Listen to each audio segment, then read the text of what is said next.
As the coronavirus continues to spread across China, other nations around the world are starting to increase their precautions. Just a short while ago, British Airways said it was suspending all flights to and from mainland China. That comes after the British government advised against all but essential travel to China. And Indonesia's Lion Air has also just said it's suspending its flights. Other airlines, including United Airlines, Air Canada and Cathay Pacific Airways, have cancelled some flights to China, although in some cases it is because of a lack of demand. Here's travel journalist Simon Calder. Flights went out normally to Beijing to Shanghai yesterday. They are now on their way back. The flight from Beijing due in at 3 o'clock at Heathrow this afternoon. The flight from Shanghai slightly behind it. They're both over Siberia at the moment.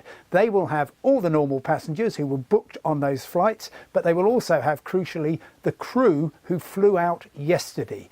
And everybody else who was booked on flights from tomorrow onwards from Beijing and Shanghai will now be trying to find alternative routes. Well, the official figures from China show how the virus is continuing to spread.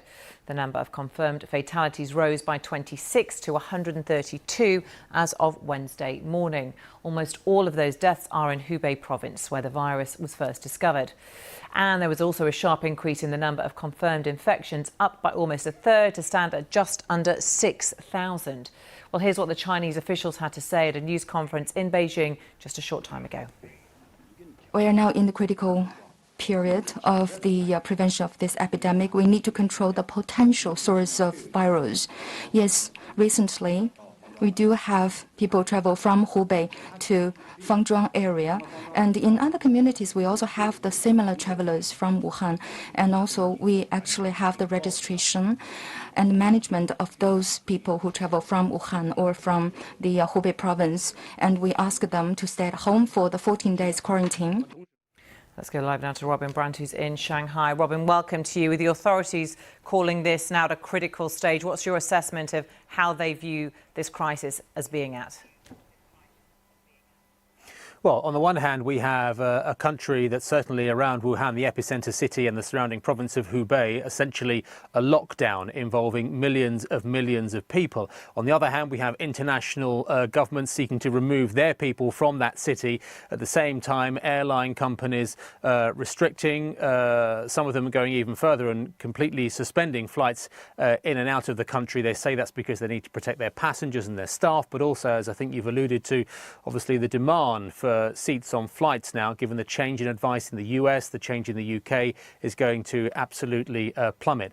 President Xi Jinping yesterday, the man who has said he is in charge of directing personally the response to this, described this outbreak of coronavirus as a devil. They are throwing everything they have at it in terms of logistics, something, of course, by the nature of the authoritarian Communist Party-controlled government here, they can do very well. Thousands of military personnel, doctors, a huge amount of money being sent in to try and assist as well. But at the same time, the effort is to try and stop the spread and just contain this virus. And the most effective way of doing that in recent days has essentially been to tell everyone not to return to work, not to return to school. They've postponed the end of China's Lunar New Year festival. That's because the prospect of tens of millions of people crisscrossing the country over the coming days and what that could do for spreading the diseases, frankly, just adds to the nightmare scenario. OK, Robin Brandt in Shanghai for now. Thank you. Well, the race is on to find a way of immunising people from the virus, and there has been a development in Australia. Scientists have been able to replicate it in a laboratory. Here's the team who did it on what that might mean.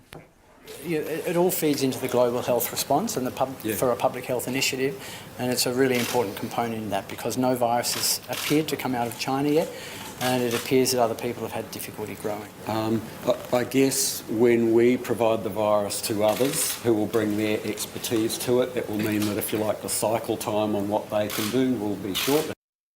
Well, Australia has also announced that it will quarantine suspected cases on Christmas Island, which is better known for being the place which houses migrants while their claims to stay in Australia are assessed. Let's go live now to Sydney and our correspondent Shaima Khalil. Shaima, welcome to you. What's the reaction there been to these people being quarantined on Christmas Island? Well, I think the initial reaction was one of relief that people are being evacuated and brought back to Australia. But really, the choice of Christmas Island has raised eyebrows and raised a number of questions. As you mentioned there, Samantha, Christmas Island has quite a tainted history, if you will. Since 2003, it's been used as a detention center, a place where asylum seekers are kept and detained. It is famous for a recently reopened particular detention center that has recently been criticized for bad conditions, for human rights violations. It's currently housing a Sri Lankan family of 4. This detention center is going to be quarantine zone, if you will. And upon hearing that, many have raised the question of why is it that 600 Australians, including 100 children that traveled with their families to celebrate the Lunar Year, instead of being brought to hospitals in mainland China, why are they being brought to Christmas Island, about 2,000 kilometers from the mainland? It's actually closer to Indonesia than it is to Australia mainland.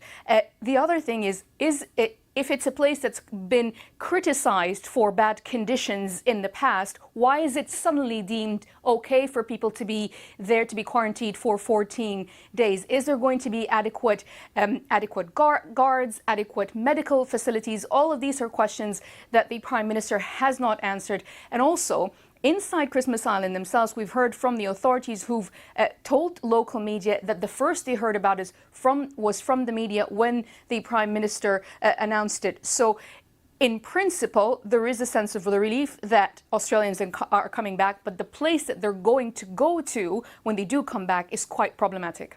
OK, Shaima Khalil, for now, thank you.